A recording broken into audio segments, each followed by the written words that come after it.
হঠাৎ করেই দেশের রাজনৈতিক অঙ্গন থেকে শুরু করে সামাজিক যোগাযোগ মাধ্যম সবখানেই আলোচনার নতুন বিষয় মুতাবিয়ে। জাতীয় সংসদের বাজেট অধিবেশনে বিএনপির এক সংসদ সদস্যের বক্তব্যে মাওলানা মামুনুল হককে ঘিরে পুরনো একটি বিতর্ক আবার সামনে আসতেই নতুন করে প্রশ্ন উঠেছে, মুতাবিয়ে আসলে কি, ইসলামে এর অবস্থান কি, আর কেনই বা এটি নিয়ে সংসদে এত আলোচনা। আপনারা বিগত দিনে শুনেছেন মুতাবিয়ার কথা শুনেনি। মুতাবিয়া কি জিনিসটি স্পিকার, আপনার কাছে আমি একটু জানতে চাই। 2026-27 অর্থ বছরের প্রস্তাবিত বাজেটের ওপর সাধারণ আলোচনায় অংশ নিয়ে ঢাকা 1 আসনের বিএনপি সংসদ সদস্য খন্দকার আবু আশফাক 2021 সালে মাওলানা মামুনুল হককে ঘিরে আলোচিত একটি ঘটনার প্রসঙ্গ তোলেন। তিনি প্রশ্ন করেন, গাজীপুরে এক নারীকে নিয়ে যে ঘটনা আলোচনায় এসেছিল সেটি কি মুতাবিয়ে ছিল? মাওলানা মামুনুল হক তিনি অনেক বড় বড় কথা বলছেন, এই বাজেট নিয়ে সরকারের পতন ঘটাবেন, অনেক কিছু ঘটাবেন, কিন্তু তিনি যে গাজীপুরে এক নারী শোয়া ধরা পড়লেন মুতাবিয়ের নামে, আসলে সেটা কি ছিল আমি জানি না। আবু আশফাক মুতাবিয়ের বিষয়ে স্পিকারের কাছে জানতে চান। জবাবে স্পিকার হাফিজউদ্দিন আহমেদ বলেন, অপ্রাসঙ্গিক কোনো বিষয় বক্তব্যে না আনাই ভালো। একজন রাজনৈতিক নেতার পরকীয়া সম্পর্কে আপনি মন্তব্য করেছেন, সাধারণত যার এখানে এসে জবাব দেওয়ার সুযোগ নেই তার সম্পর্কে অভিযোগ তোলা সংসদে সমীচীন নয়। মাননীয় সদস্য, অপ্রাসঙ্গিক কোনো বিষয় বক্তব্যে না আনাই ভালো। একজন রাজনৈতিক নেতার পরকীয়া সম্পর্কে আপনি মন্তব্য করেছেন, সাধারণত নিয়ম হলো যে যার এখানে এসে জবাব দেওয়ার সুযোগ নাই তার সম্বন্ধে অভিযোগ তোলা সংসদে সমীচীন নয়। স্পিকার আরো বলেন, মুতাবিয়ে সম্পর্কে আমার কাছে কেন জানতে চাইলেন? আমাকে এসবের বিষয়ে বিশেষজ্ঞ মনে হয়। মুতাবিয়ে হলো সম্ভবত কেউ বিদেশ গেলে আগের কালের নিয়ম ছিল সাময়িক 1 মাসের জন্য সোকল্ড বিয়ে করতে পারেন বা একজন সঙ্গী খুঁজে নিতে পারেন। এগুলো নিয়ে সংসদে আলাপ আলোচনা না করাই ভালো। আপনারা মুতাবিয়ে সম্পর্কে আমার কাছে কেন জানতে চাইলেন? আমাকে কি এক্সপার্ট মনে হয় এসবের ব্যাপারে? মুতাবিয়ে হলো সম্ভবত কেউ যদি বিদেশে যায়, বিদেশে অবস্থানকালে হয়তো টেম্পোরারিলি 1 মাসের জন্য বিদেশে গেল, আগের কালে নিয়ম ছিল 1 মাসের জন্য তিনি একটা সোকল্ড বিয়ে করতে পারতেন বা একজন পার্টনার খুঁজে নিতে পারতেন, এটাই আমার ধারণা। তবে এগুলো নিয়ে সংসদে আলাপ আলোচনা না হয় ভালো। পরে পয়েন্ট অফ অর্ডারে বিরোধী দলীয় উপনেতা সৈয়দ আব্দুল্লাহ মোহাম্মদ তাহের বলেন, মুতাবিয়ের বিষয়ে আমি অভিজ্ঞ না, তবে কনসেপ্টের বিষয়ে আমি জানি।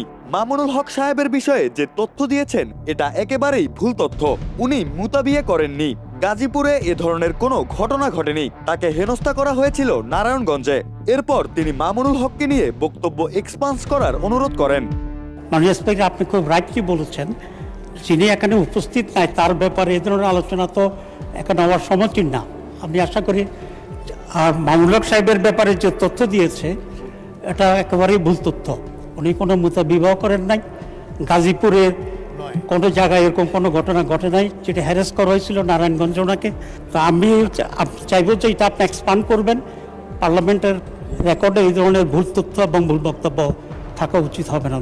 সংসদের চিফ হুইপ নুরুল ইসলাম বলেন, যা অসংসদীয় এবং সমীচীন নয় তা কার্যবিবরণী হতে এক্সপান্স করার অনুরোধ করছি। তখন স্পিকার বলেন, মাওলানা মামুনুল হকের এই বিষয়টি সংসদে কার্যবিবরণীতে আসার প্রয়োজন নেই। তাছাড়া এখনো কিন্তু মামুনুল হক তার অবস্থান পরিষ্কার করেননি। একজন রাজনৈতিক নেতার জীবনের অন্ধকার অংশ এখানে আলোচিত হোক চাই না। যা অসংসদীয় এবং সমীচীন নয়, বিফিটিং দেখায় না। মাননীয় স্পিকার, আপনাকে অনুরোধ করছি সেটা মানে প্রসিডিংস থেকে এক্সপান্স করার জন্য। ধন্যবাদ। মাওলানা মামুনুল হকের এই বিষয়ে আলাপ করা সংসদের কার্যবিবরণীতে আসার কোনো প্রয়োজন নেই। এবং তাছাড়া এখনও কিন্তু এটা আমি বলার ইচ্ছা ছিল না, তিনি তার অবস্থান পরিষ্কার করতে পারেন নাই। যা হোক, এটা নিয়ে আলাপ আলোচনা করার কোনো দরকার নেই। পয়েন্ট অফ অর্ডারে জামায়াতের এমপি মুজিবুর রহমান বলেন, আমি প্রধানমন্ত্রীকে ধন্যবাদ জানাই, তিনি এই প্রসঙ্গটাকে থামানোর জন্য ইশারায় মাননীয় সংসদ সদস্যকে নির্দেশ দিয়েছেন। একসময় মুতাবিয়ে করা যেত, এটা এখন হারাম হয়ে গেছে, নিষিদ্ধ হয়ে গেছে, এখন করা যাবে না। আমি প্রথমত ধন্যবাদ জানাই মাননীয় প্রধানমন্ত্রীকে, যিনি এই প্রসঙ্গটাকে স্টপ করার জন্য ইশারায় মাননীয় সংসদ সদস্যকে নির্দেশ দিয়েছে।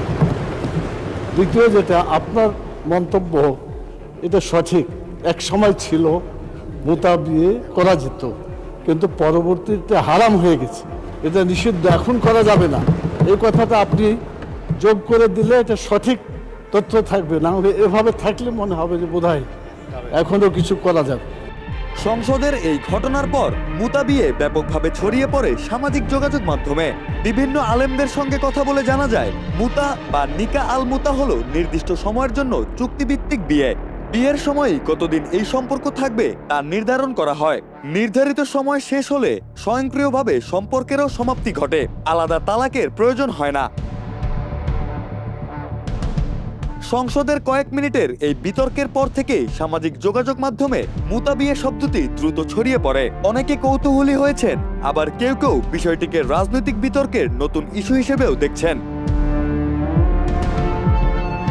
তবে সংসদের স্পিকার শুরু থেকেই ব্যক্তিগত অভিযোগ বা ধর্মীয় বিতর্ককে সংসদীয় আলোচনার বাইরে রাখার আহ্বান জানান এবং শেষ পর্যন্ত বিতর্কিত বক্তব্য কার্যবিবরণী থেকে বাদ দেওয়ার নির্দেশ দেন।